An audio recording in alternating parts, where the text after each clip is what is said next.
The numbers come in 1.8%, bang on target. Indranil, the Kotak Mahindra forecast was at 1.8%. That number has indeed come in at 1.8%. So it's a disappointing number. It's come in below what the market was expecting. At ET now we were expecting a number of 2.6%.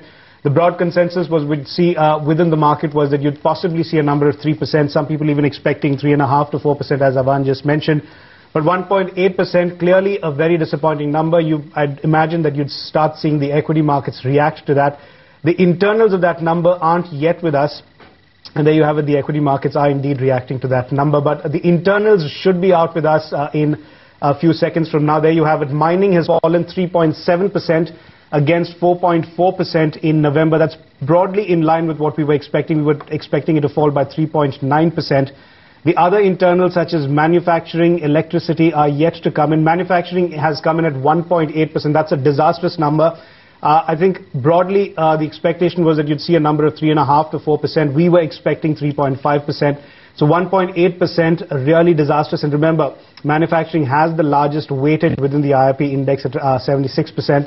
Basic goods at 4% against 6.3% in November. And electricity has come in, actually again continues to be the bright spot within the IIP index. It's come in at 9.1% against I can't remember the previous number, the 9.1% against our expectation of 8.8%. Capital goods, that's fallen 16.5% against a negative growth of 4.6%. So capital goods continues to disappoint. That's been one segment within the IIP index that's been extremely volatile. 16.5% drop against a 4.6% drop in the month of December. All right, I'm going to come back to you, Indranil, to sort of decipher really that data that has come out.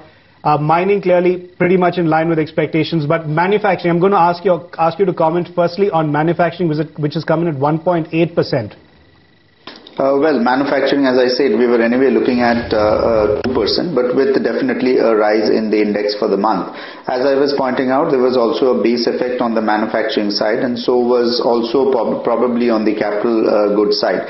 Now, for the capital goods, I think to a certain extent in December, the CV production had also fallen, which will also be reflected in the lower capital goods production.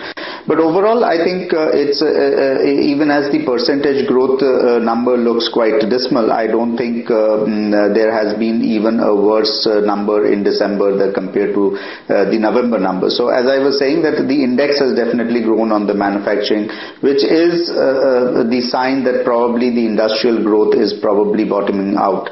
But whether we would expect a very significant bounce up, that might not happen immediately, and we would sort of move along a flat line from here on.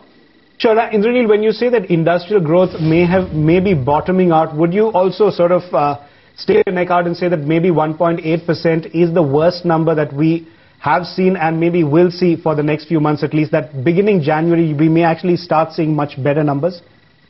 Not necessarily, because as we all know, the industrial production numbers are prone to huge fluctuations.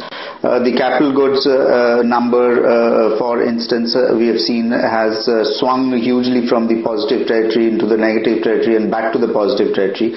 So we can continue to see some lower numbers in the short run. But what I was trying to say is that if I deseasonalize the industrial production growth, we might be even say on a 3-month moving average basis, we might not be seeing too significant drop in terms of the industrial production curve.